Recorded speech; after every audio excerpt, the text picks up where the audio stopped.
August, and it's been a while since I've posted a video. I have been busy with things outside of the garage and busy with things inside the garage, but not working on cars or trucks. I'll show you guys around. I've been straightening up, moving some things out into the shipping container and getting it situated. I'll show you a few things here.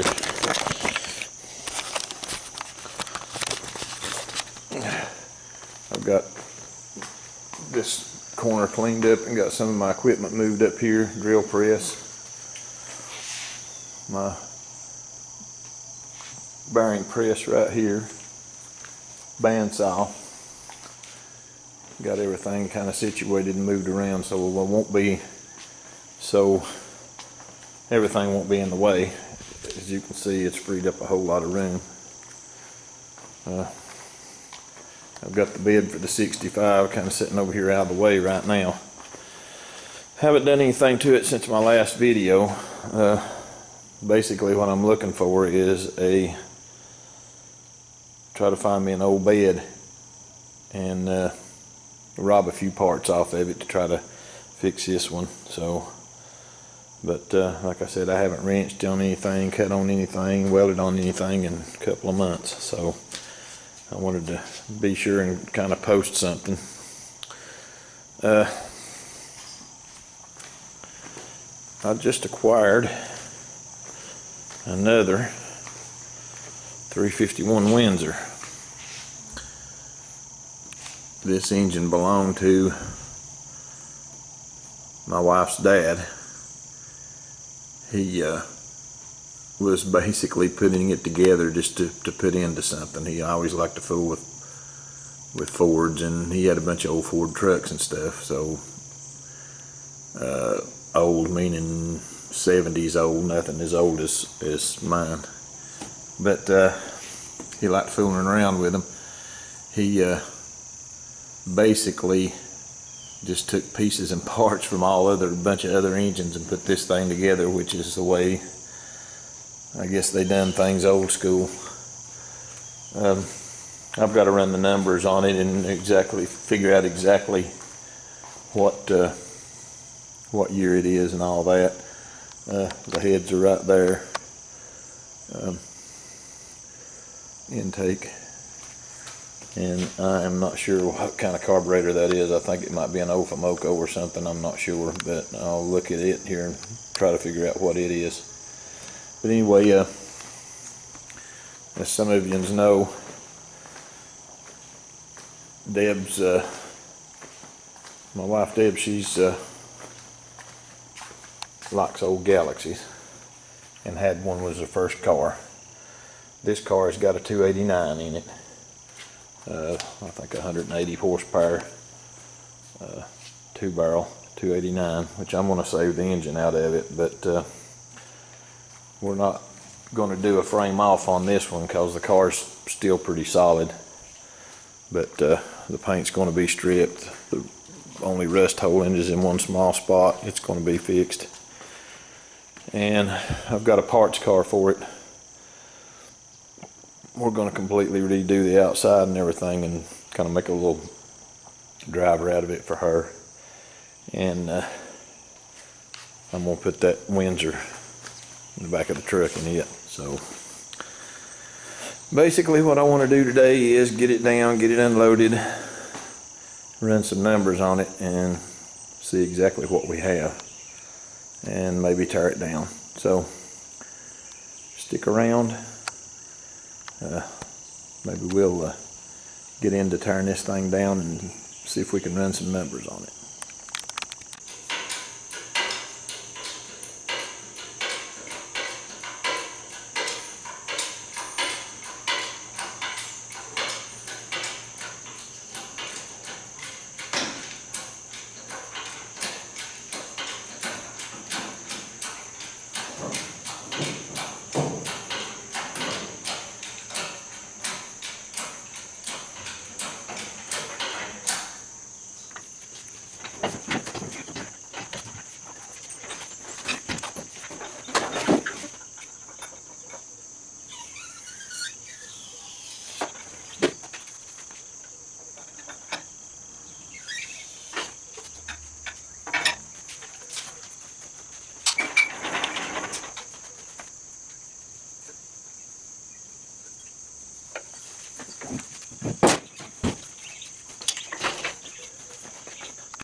Okay, I run the casting numbers on my heads, and the block C90E shows that is a 1969 to a 1974 60cc cylinder head. The combustion chamber is a 60cc with a 184 intake and a 154 exhaust, which is not too shabby. And I run the engine block, and just as I suspected, Deb's dad always liked Ford trucks. This is a 1970 351 Windsor, and judging that it's a 4-barrel, okay, let me grab my phone. Okay, sorry about that. But yeah, this is a 1970 engine block. It came out of a pickup truck, and judging with the 4-barrel intake, which is also in that same model year, I'm under the assumption that it's probably maybe 360 or 260 to a 300 horsepower engine, something like that, with the valve size and so forth. So okay, I'm pretty tickled with it. Now I got to worry. I don't think there's any, it's been busted or anything like that, but I think I'll go ahead and set up and maybe start tearing it apart. So I'm going to put it on a better stand, but I'll show y'all more here as I start tearing it down. But I'm pretty tickled with it, so hopefully it's in good shape and no cracks or anything in it, and we'll go from there. Okay, this engine stand is way too short. It's way too low to be working on, flipping over. It's old. It just needs to be something that maybe stores something on, and this one here is the same way.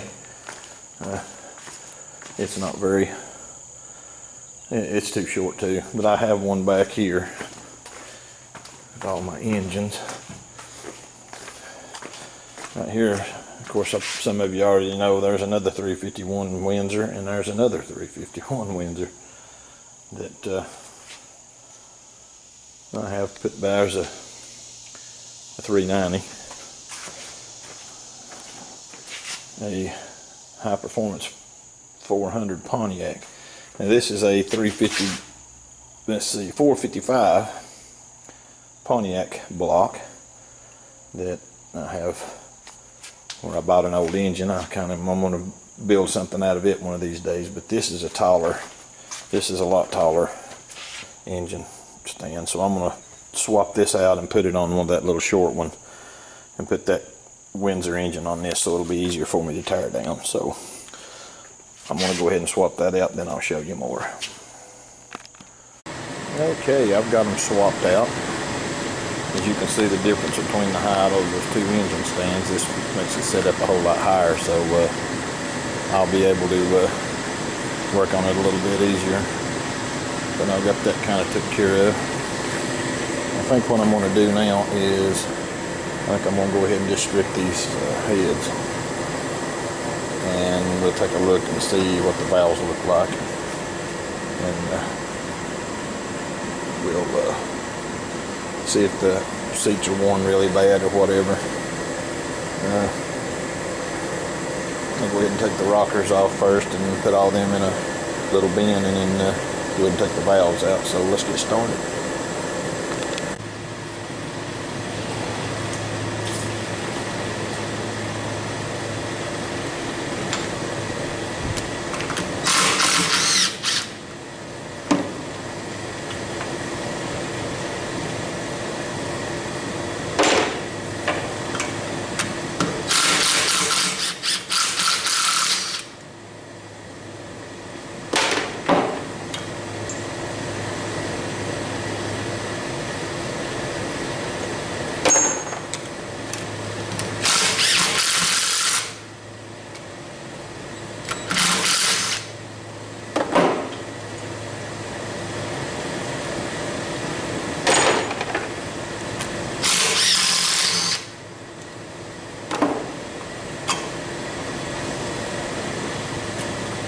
these rocker tips,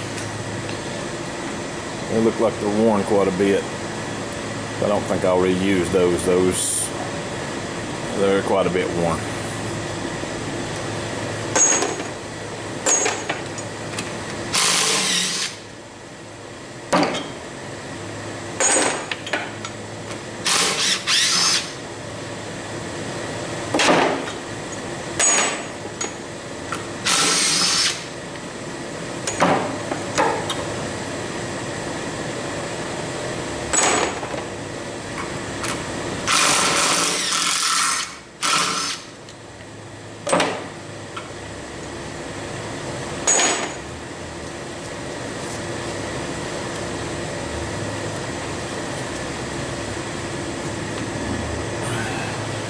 The head's really grimy too, so I'll have to take it and have everything done to it. It's going to have to be hot tank, that's for sure.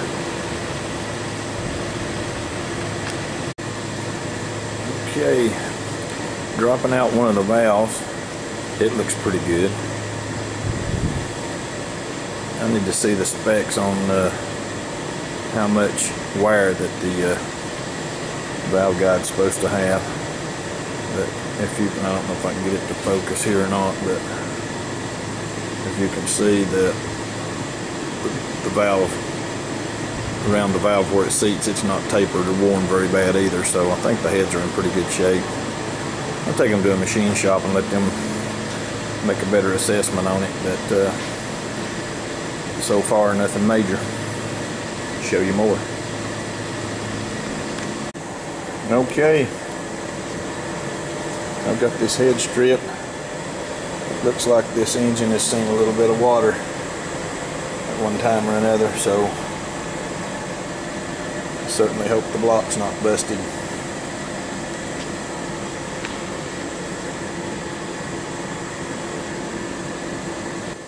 Okay, let's start on head number 2. Get it same way. I've had a couple of bent valves, though you can tell I had to pick them out. Kind of hard to get out, so let's keep going. Well, we got the heads stripped down. Brought them over here and put them on the rack. Rocker studs are still in it. I don't know if they're screw in or press in. I'll just have to look it up and see what they are. I think they'll be all right, even if they're just press in, because this is I'm going to put this engine back factory stock. I'm not going to be putting a oversized cam or anything like that in it, so I think they'll be okay. I'll check if they are screw-in studs. I'll pull them out. If they're not, I'll just leave them in. Get them to the machine shop. So let's go work on the intake a little bit. I've done a little research. Like I say, I'm not much on carburetors. I know what an 1100 is because that's what's on my Mustang, or what was on my Mustang. This is a 4100 Famoco carburetor. That's what I kind of thought it was when I looked it up. So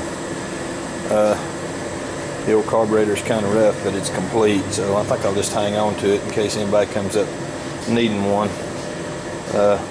From what I can gather, these were made from the late 50s till 69, so I'll just hang on to it, see if anybody needs it later on. I thought about maybe selling it, but nah, I'll just hang on to it. So I've got it pulled off of the intake, and there was a spacer under it here. I don't know if it's supposed to be on there or what, but there's a vacuum line here on the back, but I wouldn't think that the factory would make a spacer to go that big up under that. But anyway, I'm going to go ahead and strip this intake down. I'm going to take the temperature sending unit out. There's the water neck for the heater. It looks like a vacuum setup. Probably you got a big vacuum hole right here, probably for a power brake booster or something. So I'm just going to strip this stuff out, bag it, and hang on to it. I've done got 2 of the carburetor studs off of it. Those are a little tall. I probably won't be using them. But like I say, there's not going to be an aluminum intake or anything like that on here. One thing I am going to do is put fuel injection on this. I'm going to put probably I'm going to use a Holley setup on it, and that way when Debbie starts it, she won't have to worry about a carburetor. So they're very inexpensive compared to what they used to be, and they're easy to set up. So the only thing I should be changing on this thing will be the gas tank, the fuel lines, and put that on. So I'm going to go ahead and strip this and get it ready to put back, take to shop.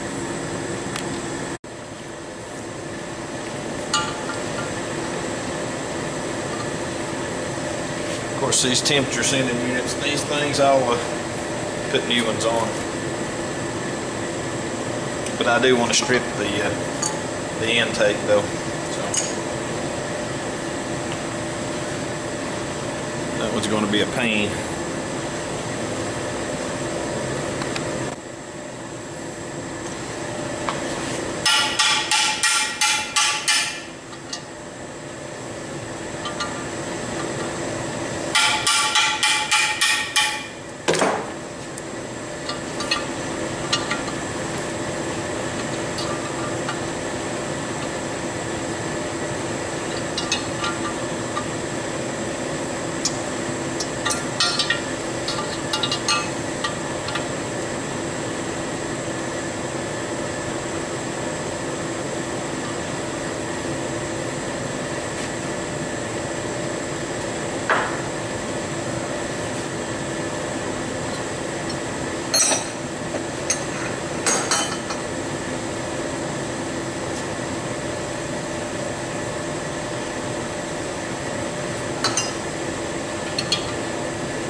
Okay, I've got the intake stripped down, everything taken off it. It's ready to hit the hot tank too. So I was going to work on the block some, but I'm kind of tired. It's been a long day.